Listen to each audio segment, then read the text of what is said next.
राधा स्वामी। राधा स्वामी दयाल की दया, राधा स्वामी सहाय, राधा स्वामी। गुरु प्यारी साध संगत जी, चलिए हम अपने महाग्रंथ को कंटिन्यू करते हैं। और आज का अपना शीर्षक है बड़े महाराज जी का 1,00,000 रुपये दिखाना। प्यारी साध संगत जी, एक बार बड़े महाराज जी और हुजूर साहब दार्जिलिंग की सत्संग यात्रा पर गए हुए थे। वहां एक सेठ बड़े महाराज जी के पास आया और उनसे अपनी तकलीफ साझा की।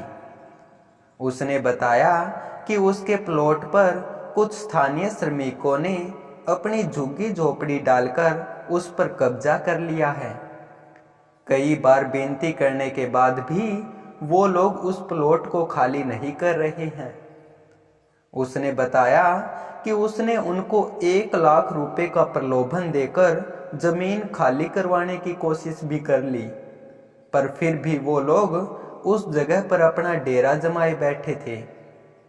यह बात 80 के दशक की है, जब लाख रुपए की रकम को बहुत बड़ी बात माना जाता था। उस समय औसत लोगों की तनख्वाह मात्र 800-900 रुपये प्रति माह हुआ करती थी। उस सेठ की पीड़ा सुनकर हुजूर साहब हैरान हुए और बड़े महाराज जी से बोले, महाराज जी, कितनी नासमझी की बात है मजदूरों की। 1,00,000 रुपए की इतनी बड़ी रकम मुफ्त में मिल रही है, वो उसको क्यों मना कर रहे हैं। बड़े महाराज जी ने आश्चर्य से हुजूर साहब से पूछा, 1,00,000 रुपए को तुम कितना बड़ा मानते हो। हुजूर साहब ने जवाब दिया, महाराज जी, मैंने तो कभी 1,00,000 रुपए की धनराशि अपने जीवन में एक साथ कभी भी नहीं देखी है। मैं उन मजदूरों की जगह होता तो 1,00,000 रुपए स्वीकार कर लेता और चलता बनता। हुजूर की यह बात सुनकर बड़े महाराज जी हंसकर बोले, अच्छा, कोई नहीं मास्टर, तुझे 1,00,000 रुपए दिखाएंगे। कुछ महीने बीतने के बाद एक बड़े व्यापारी ने दिनोद आश्रम में आकर बड़े महाराज जी को 1,00,000 रुपए का भारी दान दिया। बड़े महाराज जी ने इस उदार सेवा को हुजूर महाराज जी को सौंप दिया, ये कहते हुए कि ले मास्टर, ये 1,00,000 रुपए हैं, देख ले और इन्हें संभाल कर रखना। हुजूर साहब बड़े महाराज जी के लिए अत्यंत विश्वसनीय थे। आश्रम में आने वाली सभी कीमती वस्तुओं और दान की राशियों की देखभाल का सारा जिम्मा उन्हीं को सौंपा जाता था। इस अवसर पर हुजूर साहब की भी 1,00,000 रुपए की राशि देखने की इच्छा पूरी हो गई। उन्होंने मन ही मन सोचा कि उस समय भिवानी शहर में कुछ चुनिंदा लोग ही लखपति होंगे। इसलिए उन्होंने पहले तो चाव से और फिर खाली समय में तसल्ली के लिए उस बड़ी रकम की बारीकी से गिनती की और उसे सुरक्षित रख दिया। उन्होंने पाया कि थैले में सजी हुई 100-100 रुपए की नोटों की गड्डियां थी। कुछ दिनों के उपरांत हुजूर साहब के पास एक जरूरतमंद व्यक्ति आर्थिक सहायता के लिए आया। उसे 5,000 रुपए की अत्यंत आवश्यकता थी, जो उस समय गांव में एक बड़ी रकम मानी जाती थी। वह व्यक्ति हुजूर साहब की विशाल हृदयता से भली भांति परिचित था, इसलिए वह उनके पास मदद की आस में आया था। आश्रम में हर किसी को पता था कि जब भी मदद की बात आती है तो हुजूर साहब से ही संपर्क करना चाहिए, क्योंकि वे कभी किसी को मना नहीं करते थे। उनका उदार और दानशील स्वभाव पूरे गांव में प्रसिद्ध था। अगर कोई उनसे मजाक में भी उनकी कोई चीज मांग लेता तो वे उसे खुशी खुशी दे दिया करते थे। जैसे कि एक बार जब वे सुबह सुबह आश्रम से स्कूल के लिए निकल रहे थे, एक सेवादार ने उनकी ओढ़ी हुई सुंदर शाल की प्रशंसा की और पूछा कि क्या वह उसे आज के लिए एक कार्यक्रम में पहनने के लिए उधार ले सकता है। हुजूर साहब ने बिना एक क्षण भी व्यर्थ किए वह स्याल उतारी और उसे उपहार स्वरूप देते हुए कहा, यह तुम ही रख लो, मैं और ले आऊंगा, और चलते बने। तो जब आश्रम में आए उस व्यक्ति ने हुजूर साहब के समक्ष अपनी विवशता का वर्णन किया तो हुजूर साहब खुद को उसकी सहायता करने से रोक नहीं पाए। उन्होंने 1,00,000 रुपए के थैले में से 5,000 रुपए निकालकर उस व्यक्ति को दे दिए। हुजूर साहब ने सोचा कि यह 5,000 रुपए की कमी जो वह व्यक्ति कुछ समय बाद लौटाएगा और बाकी की राशि वे अपनी आने वाली तनख्वाह से पूरी कर देंगे।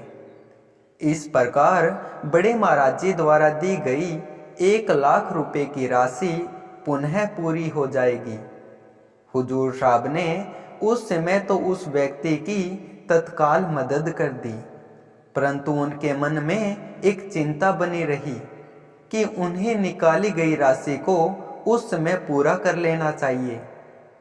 कुछ ही दिनों के बाद हुजूर साहब इस चिंता को भूले ही थे जब अचानक बड़े महाराज जी ने उनसे वह 1,00,000 रुपए वाला थैला तुरंत लाने का आदेश दिया। हुजूर साहब अपने कमरे में गए और अपनी अलमारी से वह थैला निकाला जिसमें वे पैसे रखे हुए थे। उन्होंने शीघ्रता से सोचा कि वे पहले रकम की गिनती कर लें ताकि जितने भी पैसे कम हों वह बड़े महाराज जी को पैसे देने से पहले सूचित कर सकें। जब हुजूर साहब ने गिनती की तो वे चकित हो गए। उन्होंने पाया कि थैले में पूरे 1,00,000 रुपए थे। उन्होंने फिर से गिनती की, यह सुनिश्चित करने के लिए कि कहीं कोई गलती तो नहीं हो गई। जब उन्होंने ध्यान से दोबारा जांच की तो उन्हें 100 रुपए की गड्डियों के बीच में 50 रुपए की एक नई गड्डी नजर आई। समय कम होने के कारण हुजूर साहब ने तुरंत थैला बड़े महाराज जी को सौंप दिया। बड़े महाराज जी के जाने के बाद हुजूर साहब को एक और तो खुशी हुई कि जरूरत के समय पर 1,00,000 की रकम पूरी हो गई, पर दूसरी ओर उनका मन हैरानी से भर गया क्योंकि उनके अलावा उस अलमारी और पैसों के थैले के बारे में न तो कोई जानता था और न ही किसी ने उनके कमरे का इस्तेमाल किया था। इस घटना के बाद हुजूर साहब का मन कई दिनों तक एक ही पहेली में उलझा रहा। आखिर वो 5,000 रुपए की राशि थैले में कैसे आ गई? न तो कोई उनकी तनख्वाह आई थी और न ही उन्हें कहीं और से कोई रकम प्राप्त हुई थी। तो फिर वह नई 50 रुपए की गड्डी उस छुपाए गए थैले में कैसे पहुंची? हुजूर साहब ने हर संभावित परिस्थिति पर विचार किया, लेकिन जब कोई स्पष्टीकरण उनकी समझ में नहीं आया तो वे खुद को रोक नहीं पाए और अंततः उन्हें बड़े महाराज जी से पूछना पड़ा, महाराज जी, क्या आपने मेरी अलमारी में कुछ पैसे रखे थे? जब हुजूर साहब ने बड़े महाराज जी से अपनी अलमारी में पैसे रखने के बारे में पूछा तो महाराज जी ने इनकार करते हुए वापस पूछा कि उन्होंने यह प्रश्न क्यों किया। तब हुजूर साहब ने पूरी घटना बड़े महाराज जी को सुनाई कि कैसे उन्होंने थैले से 5,000 रुपए निकाले थे और बिना उन्हें वापस डाले थैले में फिर से पूरे 1,00,000 रुपए हो गए थे।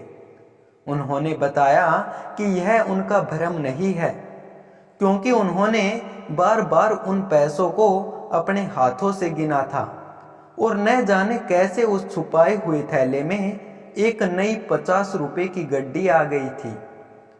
हुजूर साहब की इस अद्भुत बात को सुनकर बड़े महाराज जी के चेहरे पर एक रहस्यमय मुस्कान आई और उन्होंने कहा, कोई बात नहीं मास्टर, ऐसी चीजें भक्तों के साथ होती रहती है। जीवन में कई बार ऐसी घटनाएं होती हैं जिन्हें समझा नहीं जा सकता।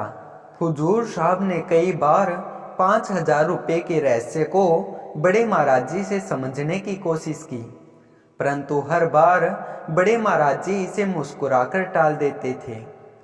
उन पैसों का जरूरत के वक्त अपने आप मिल जाना आज तक एक रहस्य बना हुआ है। और हुजूर महाराज जी भी स्वयं यह कहते हैं कि वे आज तक नहीं समझ पाए हैं कि वो पैसे कहाँ से आए। हुजूर साहब से जब विस्तार से इस वाक्य के बारे में पूछो तो वे इसको अपने मुर्शिद, अपने सतगुरु ताराचंद जी के जीवन में किए गए अनेक चमत्कारों में से एक मानते हैं। वे कहते हैं कि महाराज जी ने मुझसे पहले ही कह दिया था कि मास्टर तुझे 1 लाख रुपए दिखाऊंगा। संतों की बात समझने का सामर्थ्य न किसी में हुआ है और ना ही किसी में कभी होगा। उस वक्त मुझे भी उनकी यह साधारण बात नहीं समझ आई, पर हाँ, उन्होंने मुझे वह 1 लाख रुपए ऐसे दिखाए कि मैं आज तक उनके बारे में सोचता हूँ। इसी तरह के स्वयं अनुभव किए गए घटनाक्रमों से प्रेरित होकर हुजूर महाराज जी हमें अपने रूहानी सत्संग के माध्यम से बड़ी दृढ़ता और श्रद्धा के साथ यह समझाने का प्रयास करते हैं कि सच्चे भक्तों की लाज रखने के लिए परमात्मा स्वयं साक्षात प्रकट होकर उनकी सहायता के लिए आते हैं। बड़े महाराज जी ने हुजूर साहब को ऐसे अनेक विचित्र अनुभवों का साक्षी बनाया है जिन्हें वे आज भी केवल सीमित रूप में ही समझ पाए हैं।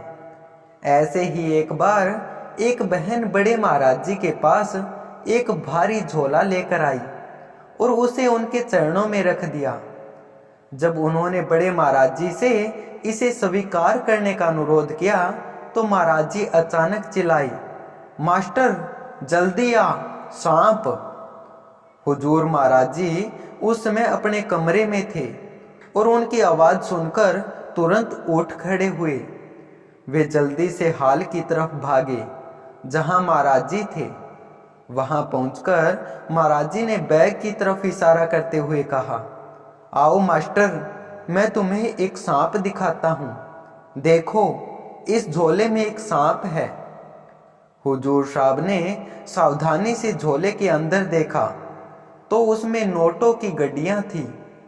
भ्रमित और उलझन में डूबी उनकी नजरें जब बड़े महाराज जी पर पड़ी तो महाराज जी हंसते हुए बोले, मास्टर, यह काला नाग है। जिसने जिसे डसा उसे काल का ग्रास बना दिया। बड़े महाराज जी का यह इशारा हुजूर साहब को आश्रम में दान के लिए सिर्फ और सिर्फ पवित्र कमाई के महत्व को समझाने के लिए था। उन्होंने अपने जीवन में अनेक बार हुजूर साहब को ऐसी विचित्र लीलाएं दिखलाई जिन्हें वे उस समय तो पूरी तरह नहीं समझ पाए थे, परंतु आज बखूबी समझते हैं। हुजूर साहब बताते हैं कि बड़े महाराज जी की ये विचित्र लीलाएं आज उन्हें इस छलावी और मायावी काल में कठिन परिस्थितियों में मार्गदर्शन प्रदान करती है। प्यारी साध संगत जी, कल फिर यहीं से हम अपने माँ ग्रंथ को कंटिन्यू करेंगे। तब तक आप सभी को प्यार भरी राधा स्वामी जी।